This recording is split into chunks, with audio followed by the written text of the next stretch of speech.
How's it going, everyone? My name is Michael SK, and welcome back to Chaos Head Noah. It's really hard to describe what's been happening in the previous episodes every time I do these intros because every episode has something weird to it. Sometimes it's a little bit more severe than maybe like what happened in the last episode, where we've just been seeing our new transfer student being a little weird and never talking. And as I continue to say, I kind of remember a little bit of her character from the doo-doo anime, but I'm not going to say anything because spoilers. So, other than that, nothing too crazy going on in the last episode. It's just her way of, I don't know, doing things is just strange. It's kind of awkward in a way, maybe. I don't know if that's the right term to describe her, but she is strange, the way she goes about things. And another strange thing is Rimi's just existence right now. The fact that she has established herself in this world just seemingly out of nowhere, and you know, even us as the reader not really sure what to think of all that. The sound of the bell told me that all my classes for the day were finished. As soon as I heard it, I packed up all my stuff and headed out the door. I wanted to get the heck out of there as soon as possible, partially because of the awkward distance between me and Rimi.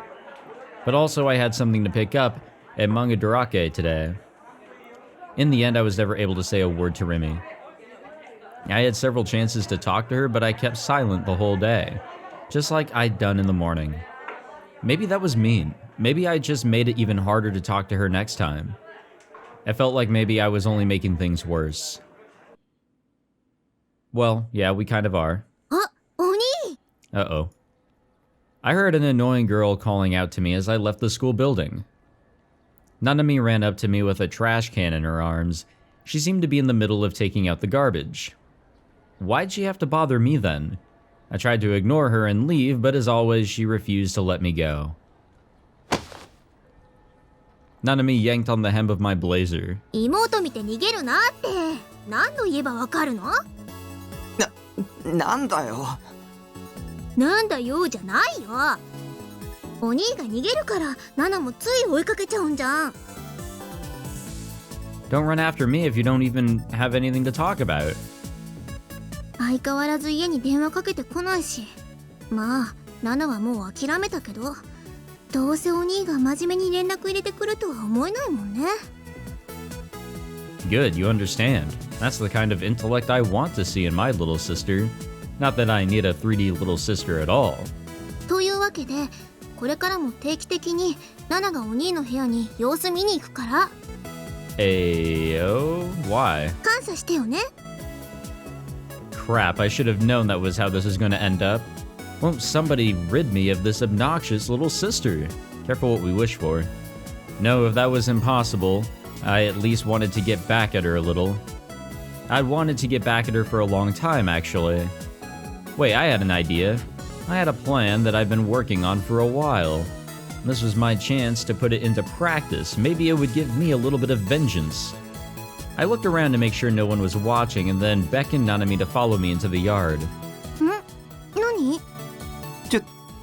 ちょっと来てくれ。なんで？なんかあるの？ Man, she was annoying. Can you just shut up and follow me?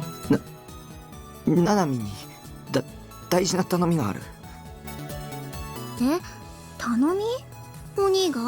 なのに？ Her eyes were wide with shock. 珍しいじゃん。お兄が頼み事なんて。とにかく黙ってついてこいって。あ、ちょっと待ってよ。There weren't that many people in the yard. At lunchtime, it was filled with students eating lunch. Nobody but the gardening club would bother coming here after school, though. で、頼みって？ She put her trash can down and looked at me with a smile. あ、条件はマクで汚りね。その条件飲んでくれるんなら、本当は嫌だけど、お兄の頼み聞いてあげる。She was so annoying. I didn't think she'd want to pay a price for it. Especially since I'd already bought her McDonald's. Almost actually said the name there. Well, whatever. わかった。おごる。You see, they can't actually use the name. They can use something that's similar, but they can't actually use the name. But we all know what it is. We know what Dr. P is. We know what Mountain View is. 本当今日の鬼いつもと違うね I was actually lying, though. Sorry for being a liar. LOL.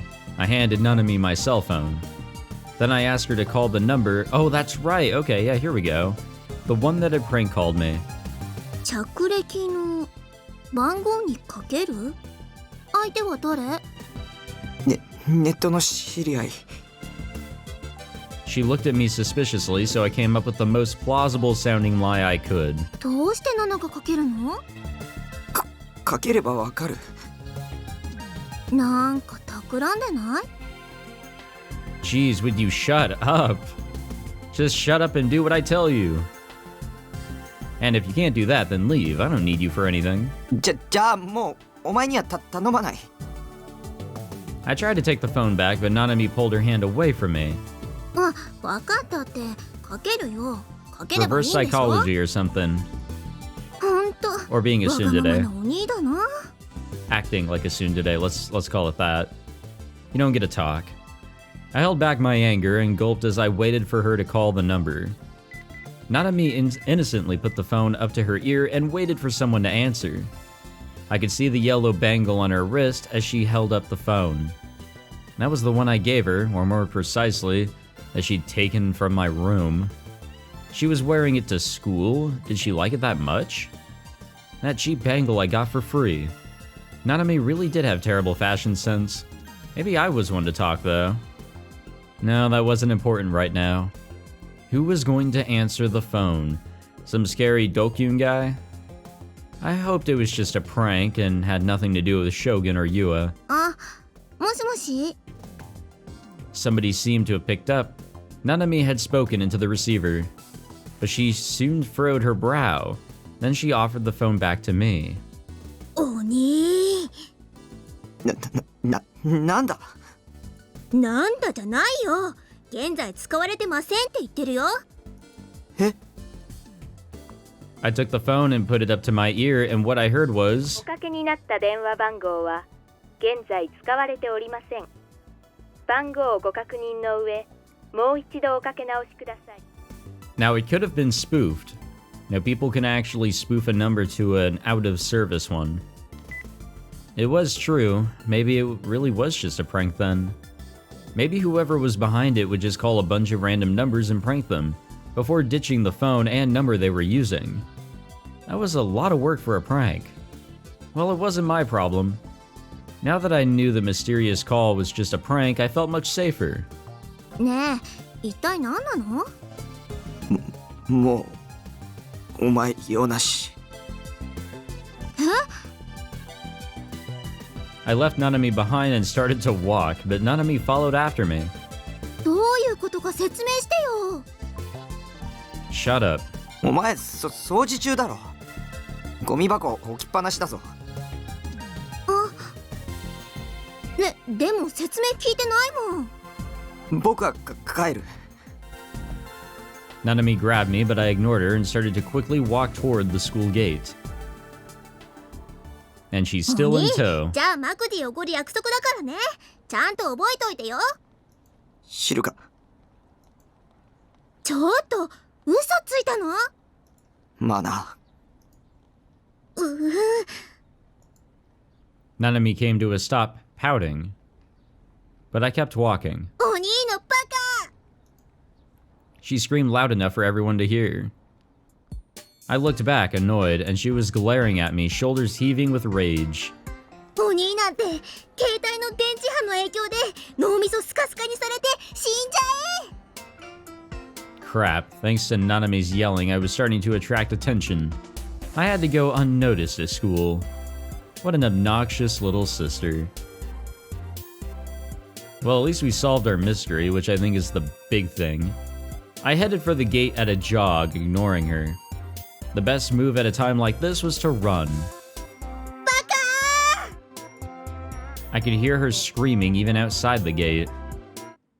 You know, she's not really problematic, it's just that we make her be problematic. There was an artist I liked called Higashi Matasema. Higashi Matasema was super famous, and his circle had huge lines at every event they attended. His new blood-tuned doujin, which had come out in the summer, had sold out in an instant. I'd wanted to go, but those events were always way too crowded for me. I'd reluctantly given up. I thought that I could just buy it from Mangadarake, but I'd been naive. They'd sold some copies there, but they were gone in minutes. The things were going for tens of thousands of yen above retail online too. Freaking net resellers. I hope they'd all just die. I thought I'd have to give up entirely. But on Atchan yesterday, I happened to see a post saying that Mangadarake had gotten a new shipment in. And that's why I'd come here right after school. 神様、奇跡を起こしたまえ。 I also chant that before I go into like a Barnes and Nobles or something like that. I said a silent prayer in front of the shop and headed inside. I searched the doujinshi corner as thoroughly as I could. I went back and forth again and again, searching and searching. But I couldn't find it. What the f... God damn it. Was it sold out already? I glanced quickly at the register. The cashier was a girl. She wasn't very cute, but she looked friendly. Come on, we can talk to her. Asking a cashier if they had something in stock was an extremely high-level technique, and one I'd never used in my life. So, funny story, I'll tell this because I like to tell stories and ramble and extend the length of videos through that means. Whenever I was at Anime Expo a few years ago, there was a Faku booth. You guys know Faku, right? There was a Faku booth, and me and my friend finally got into it because it was a very, very popular booth. Because my friend and I wanted to get ourselves, like, you know, a take-home doujinshi, but also we wanted to pitch in, pay halvesies on a doujinshi for our friend that couldn't make it. And so I was the one that had to buy my copy and the copy for our friend. And what I had gotten for him was Fudanari, in case you guys wanted to know that. And mine was pretty straightforward. It was some vanilla shit. But the cashier, being a woman, I didn't really care. But my friend took a snap of me saying, like, this dude buying porn or something like that. That's one of my favorite memories from that. But, I mean, you know what you're there for. The people that are there know what you're there for. And if you don't make it awkward, it's not awkward. It's pretty chill, to be honest. And yeah, so Anime Expo was fun.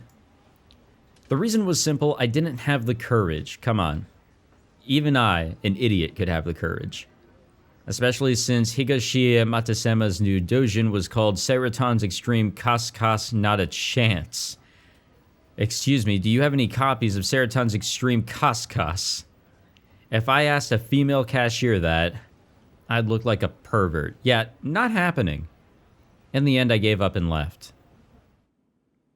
This is why you call on the phone and say, like, see if they have something, you know? They're not going to remember your voice. Or maybe I should head to At Cafe. As I walked along, uncertain of what to do, I caught a glimpse of a certain sword I recognized in the corner of my eye. Its distinctive shape, like it was split in two at the edges, was the same that Girl B, that is Senna, had been holding. I could see its tip peeking above the crowds of people walking down Center Street. Yeah, I've been to Center Street a few times in Persona 5, but I've never seen a D-sword. It was coming toward me, so I quickly ran into a nearby arcade. I hid in the shadows and watched as Senna walked by. She was heading to the station at a fast pace, the same scary look on her face that she always had. It didn't seem like she'd noticed me.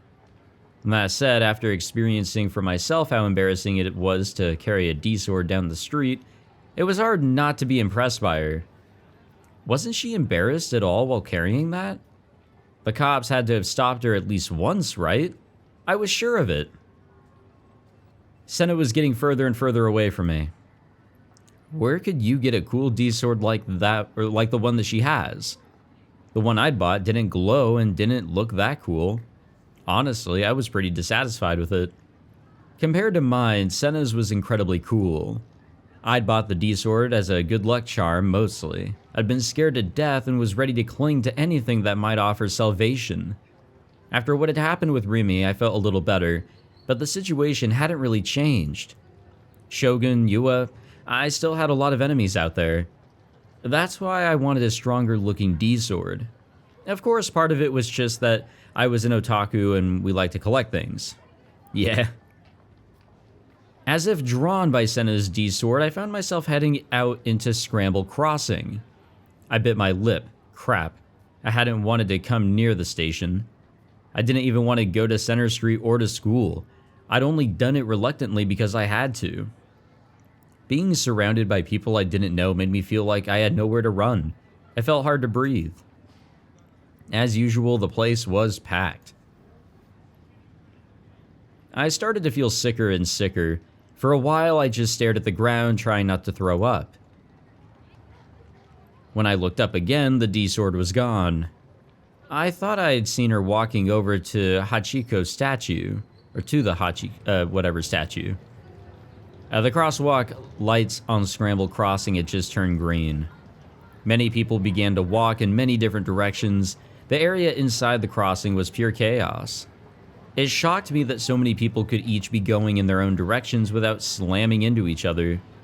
Looking at it, I realized how impossible my delusion of an empty Scramble Crossing the other day was.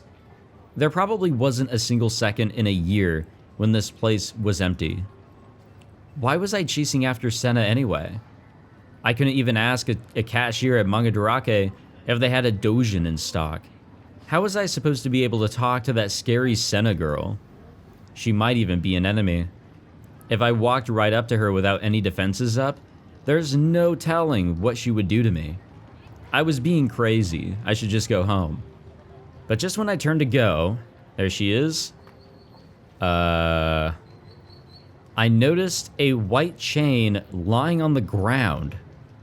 And while I couldn't be sure, because the other pedestrians were blocking my view, it looked like it led all the way to the other side of Scramble Crossing.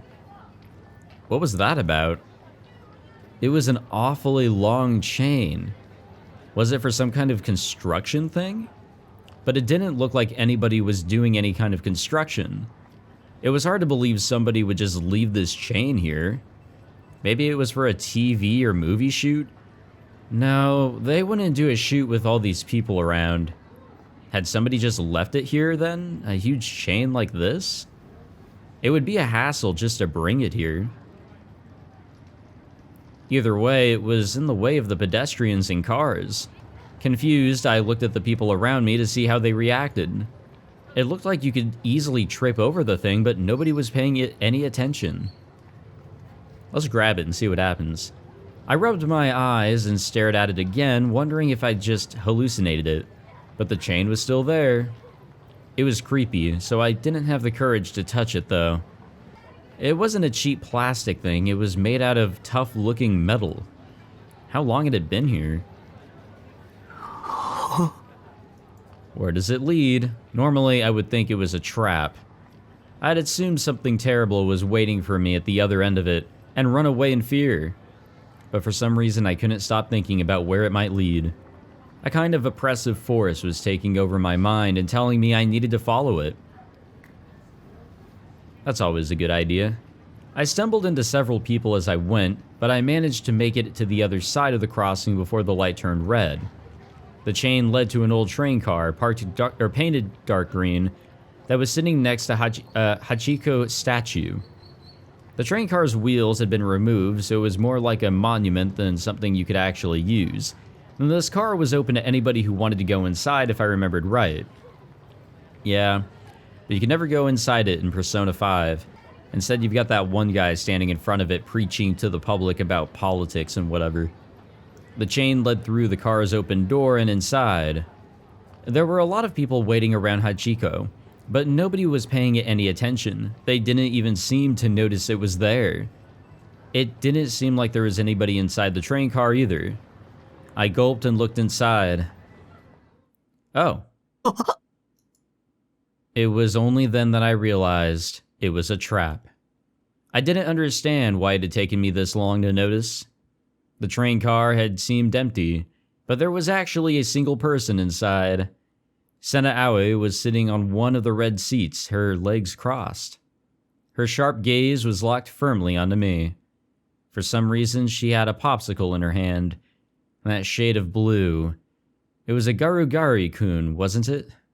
No, Garugari-kun wasn't important right now. The strange thing was, I didn't see her huge D-sword anywhere. It was so big, where could she have hidden it? Delusion time, perfect. However, I don't know if now's the best time for a delusion. Instead of the sword, the white chain was coiled up at her feet. I realized that when we'd last met, she said something about being at the train car. This must have been what she meant. I remember that, yeah. So she'd been the one to put the chain out there. Had she actually walked around carrying that huge thing? It had to weigh at least 10 kilograms, and it was probably over 50 meters long. There was something about this girl that was just beyond my understanding. She wasn't normal. Could she be Shogun? No, we already met him. I got scared and tried to run. But then her sharp gaze came flying at me. Hide. Suddenly, I stopped. There was a note of command in her voice. It was like this train car was her personal possession. Of course, I didn't have any intention of going inside. I didn't know who this girl was, and I could barely talk to 3D girls anyway. I didn't want to get involved. Sena's voice was commanding and brooked no dissent. She wasn't moving, but if I made the slightest move to run, there is no telling what she would do. She might be a really high-level Dokyun, the kind that wouldn't think twice about getting violent with a man. I was scared. But if I was obedient, it just might make things even worse. I had to deal with Dokyuns a few times in my life. The best thing to do was always to run. Whether you did what they said or not, something always ended up happening to you, so the best thing to do was to run. I needed to find a way to get out of here. Suddenly, something pushed me forward. I was caught off guard and lost my balance, falling forward like an idiot into the train. Shocked, I turned toward the entrance to see who'd pushed me. There was a lot of people outside, but I couldn't tell which one of them had done it. Maybe they'd already run away. Why did they push me, though? Who would do something so mean? I'd hit my knee when I'd fallen, and it hurt a little. I slowly staggered to my feet, being careful not to look Sena in the eye. Suddenly, I realized something. The coiled chain that had been at Sena's feet just a moment ago was now completely gone. She must have moved it somewhere, but I hadn't heard any sound. And she'd been sitting in her seat the whole time. And even if she had moved it, where had she moved it to? I couldn't see the chain anywhere in the car. Sena asked me another strange question, completely ignoring my confusion. I shook my head quickly in confusion, and her expression only grew sterner. Finally, she looked away from me, sighing a little and nibbling on her popsicle. When she released me from her terrible gaze, I almost collapsed. I wanted to sit on a seat, but she'd probably say something, and I gave up on the idea.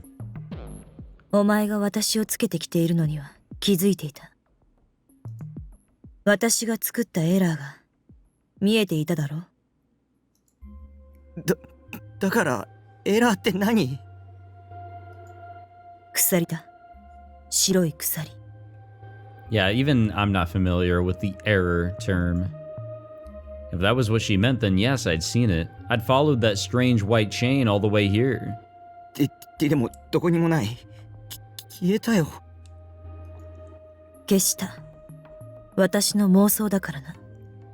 Okay, here we go.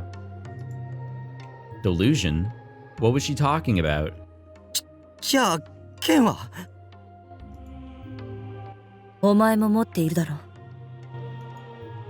Huh? She thought I had one. Of course I didn't. This conversation wasn't making any sense.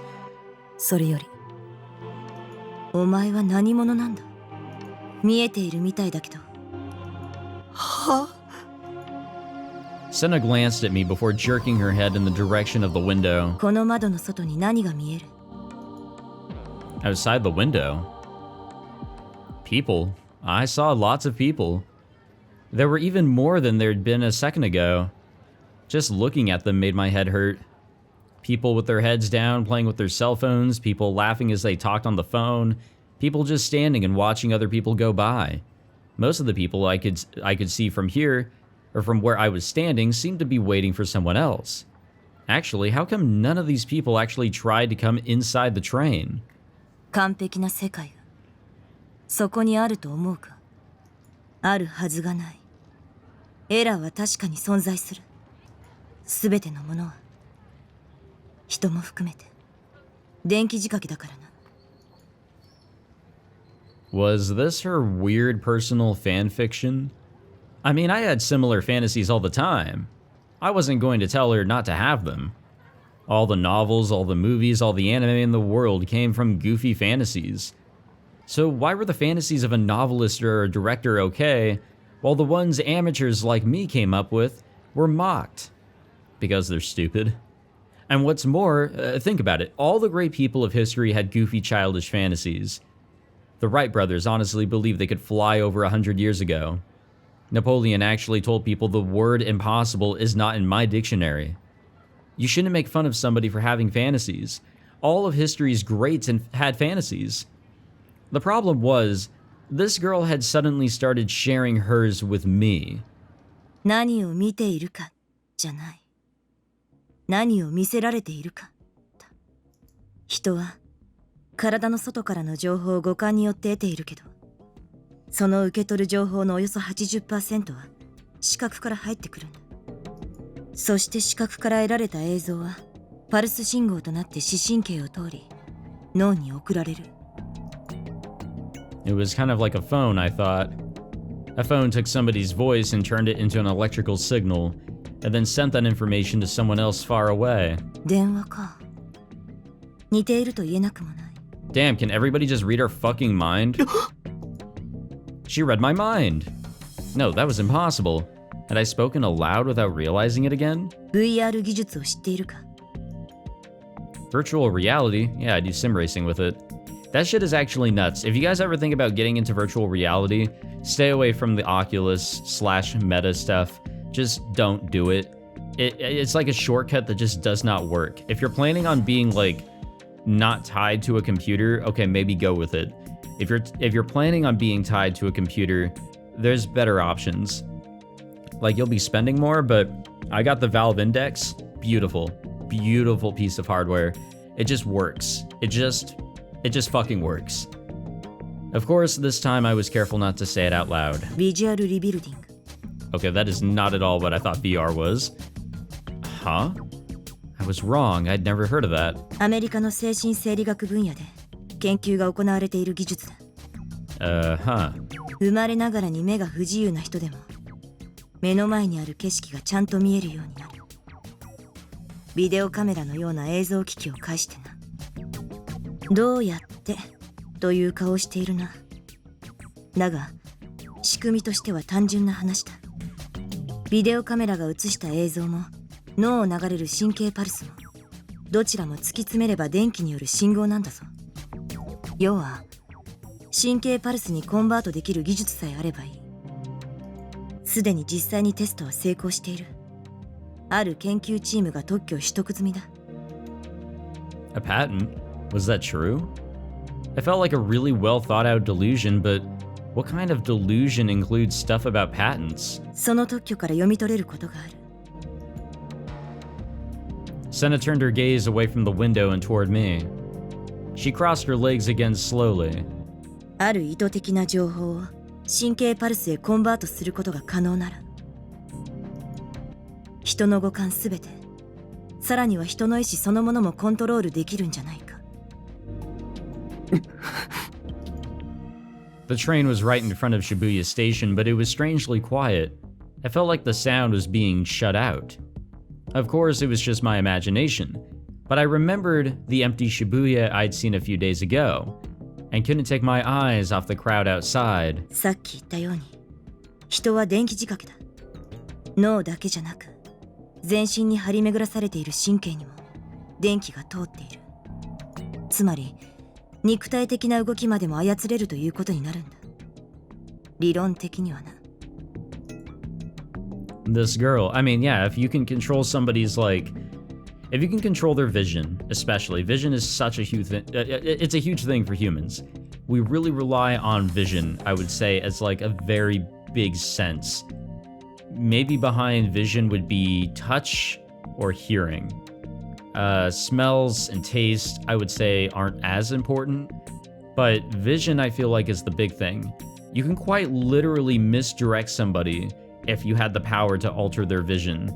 If you're going to point A, and point A is north, but you get spun around a few times, and you have no idea where north is anymore, and let's say, oh, here's another cool idea, let's just move where point A is, well, you have completely fucked this person over. They're going the wrong way no matter what, and they have no idea where north is. So, yeehaw, that was a terrible example, but you guys get what I mean. You can easily misdirect somebody if you control their vision, and I think even more so if you control their hearing. Maybe even more so if you control their sense of touch, because if they run into something, well, they're gonna feel that. This girl, I was in shock. She was more delusional than even Yua or me. What she said sounded logical on the surface, kind of, but it was clearly just a fantasy. 事実、特許を取得した研究チームもその方向へと研究内容をシフトしている。あまりに危険すぎる内容だったから、アメリカ大統領が歯止めをかけようとして行政命令を出したくらいだ。Damn, Obama did that? How much of what she was saying was actually true? いかなる機関であろうと、政府との事前合意なしに人体の機密の研究を行うことを禁じる。それを支援することも同様である。とな。Senna looked down. She tightly clenched her fists as they rested in her lap. だが世の中は腐った連中ばかりだ。倫理を無視して自分の利益のためだけに他者を平気で犠牲にするような連中がな。ヘドが出る。She put the last of the melting Guruogari-kun popsicle into her mouth and then stood up. I stepped back only to find my back against the wall. 無知は罪だ。知らない方が幸せなこともあるという人間もいるが、そんなのはただの甘えだ。世界を疑え。仕組みを知れ。この世界は完璧じゃない。She was walking toward me. I thought she might punch me and tried to shield myself with my arms, but Senna just walked straight past me. お前の見ている景色は本物か? She whispered as she passed me, without so much as a glance my way. And then she left the train. I watched Senna walk away through the train car's window, standing there in shock. She disappeared into the crowd without turning around once. In the end, I never did figure out what she was trying to say. The one thing I could tell was that she really hated the world. A completely typical teenager, I guess. From my perspective, having to listen to all that crazy stuff was just a nuisance. The way she spoke made it sound like she was a teacher giving a lecture. In 2D, the way that she talked might be kind of moe, but in the real world, it just made her seem like a dokyun. But I was glad she didn't attack me. For some reason, she had this air about her like she might slap someone at any time for any reason. I felt like I needed to rest for a moment, so I sat down in the seat where Senna had been sitting a moment ago. A second later, a dokyun-looking couple came inside. Then soon after them, 3 dokyun-looking girls came in, then an old man and a young salaryman in a suit. Before long at all, the car was jammed tight with people. Nobody had tried to come in when Senna was here, so why had it suddenly changed? The voices of the girls and the dokyun couple were annoying me. I whispered "die" several times to myself silently before leaving. That's a little bit interesting. Little less of the people kind of, not coming in when Senna was there and then coming in when she wasn't, but more so his die. So yeah, this weird chick was hassling me. You have angered me. Listen, Nightheart, you keep saying you're not into 3D chicks, but you seem to be having a whole lot of fun with them. You said one broke inside your house the other day. That's totally out of an age game. You've got some luck lately, asshole. Listen to me. Listen to what I'm saying. Yes, I'll admit I've had more chances to talk to cute girls. But they are all crazy. Let's see how you'd react if they tried their weird fantasy shit on you. It's seriously scary, man. LOL, sorry. It's all good, man. Even after I made it home, I couldn't get Senna's words out of my mind. Of course, I didn't think it was real, but that part about the patents and the executive order I could find if I decided to look it up. I went to Grimm for help and we started searching the internet. Grimm knew somebody who lived in the US, so we got their help too. Not that I expected to find anything. In these days, nobody would believe anything without a source. Oh, I got word from Shiho. Who's Shiho? I do like the name. I don't know why I do. But they were Grimm's net buddy. They lived in the US and spoke fluent English, supposedly. Oh, Shiho from Persona 5, that's right. It was bullshit, right? That crazy bitch. She probably thought she could fool me because I didn't speak English. Don't underestimate the internet. Glad that's settled. They found it, they said. Eh? They found it, they said. Found what? They're translating it for us. I'll up it for you. Alright. This another troll? Ha, you don't trust me, huh? Well, I guess I can understand why, given all the shit I pull. Want me to bring Shio in here, then? マジなのか? Grimm had lied to me about all kinds of stuff. Usually when he did something like this, he'd make me look at some disgusting mental browser crash link. But he even had a source and was saying he'd invite Shiho. I mean, I'm cool with it. If this is another troll, I'm banning you from the guild. Okay, this time you can trust me. He seemed really confident. Maybe this time I could trust him. くそ、僕はなんてお人よしなんだ. My heart pounded as I clicked on the link, narrowing my eyes so that I wouldn't be able to see it clearly at first. なんだこれ? It was a paper written in English with a strange diagram at the bottom. There was something in the diagram that looked like a human face. The Turing test, I have heard of that. That is something real. There's some other shit that I can't really see, but it looks like there are electrical diagrams here. You can see some gates. Other than that, I have no fucking idea. It said United States patent. Patent, so it was true. In other words, this was... アメリカの特許. VR 技術を知っているか?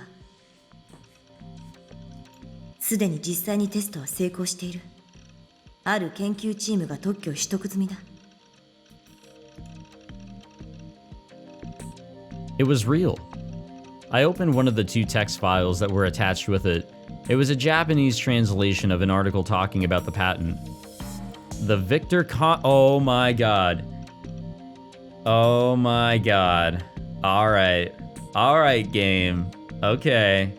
Alright, where are my Steins Gate fans at? The Victor Condria University Psychophysiology Lab is currently working on a revolutionary technology called visual rebuilding. The technology is intended for the field of therapeutics, and is being eagerly followed by blind people all over the world.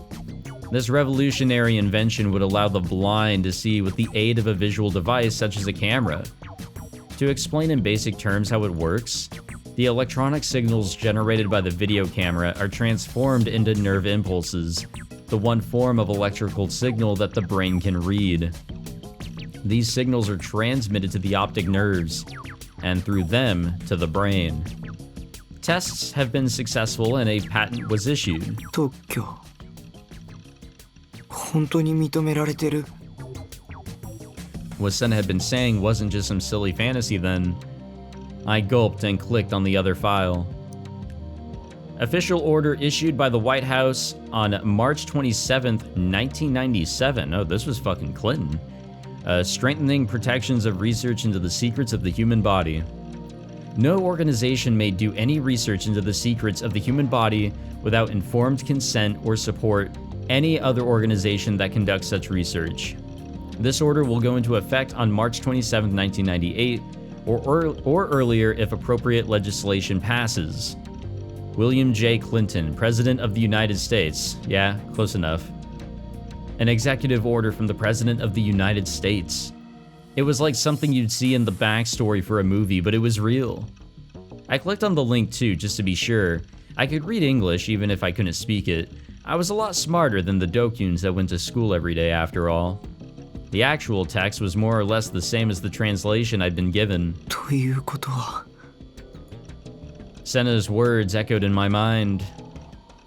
Again, I didn't say this earlier, but I was wondering, do we really need a flashback? Like, this just happened. 人の五感すべて So, さらには人の意志 again, そのものもコントロー do ル we? できるんじゃないか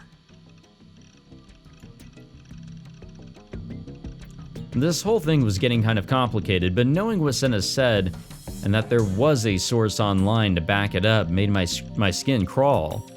I felt like there was some kind of terrible secret involved with all this. And what worried me more than anything was the fact that Senna had chosen to tell me this.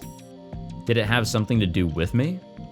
The idea of controlling another person's will seemed to, at least, and I still hadn't ruled out the possibility that I was sleepwalking. Supposedly the other day, the third NewGen incident Crucified happened, and I'd been using the account Shogun to chat at Cafe. And I didn't remember Rimi at all either. I'd supposedly spent over a year with her as a classmate, and even gone to hang out a few times, but I didn't remember her at all. Maybe I'd done all that while someone was controlling me. After all, there was no way a guy like me, who could barely talk to 3D girls, could be friends with a cute girl like Rimi. No, I was overthinking it. The thing with the chat, at least, was just a delusion of Yua's. Shogun was someone else, and just trying to set me up. I wasn't sure if he was actually the old man in the wheelchair that I'd seen in front of the 107 building, but it didn't matter. It was even possible that Senna was working with Shogun too. Maybe she was trying to trick me. I couldn't believe what she was saying. I didn't know anything about her, and I couldn't trust her. Senna was no different than Yua. And that is what I should be thinking, right, Seratan? Oh, okay. Looks like we're done there. And we're back to Yua. Wonder what she's up to. And we'll have to find out in the next episode. Well, I don't know who's working with who, but if Higurashi taught me anything, is, you know, sometimes don't trust the main character at all. Like, just don't. Ever. Or at least until we have an understanding as to what is actually going on. Because, as I've mentioned before, and probably something I will mention going forward in a lot of playthroughs, perspective matters a shit ton. And I feel like the perspective that we have right now isn't giving us the big picture. We're only seeing a minimal amount of things. Like, not even the majority, a minimal, like less than half of what we should be seeing. The story is unclear because of this perspective that we have, or at least that's what it feels like. I could be wrong, who knows? But yes, finally, we're getting some science in here, some obviously fake-ass science, but science nonetheless. It's what I loved about Steins Gate, was just hearing about all this mumbo-jumbo that didn't even make sense to me. I love that shit. So that finally, you know, popping up, it's getting me a little excited in a lot of ways. Well, thank you all for watching this episode. If you enjoyed, be sure to leave a like, subscribe, all that fancy jazz, and I will see you all in the next episode. Take it easy.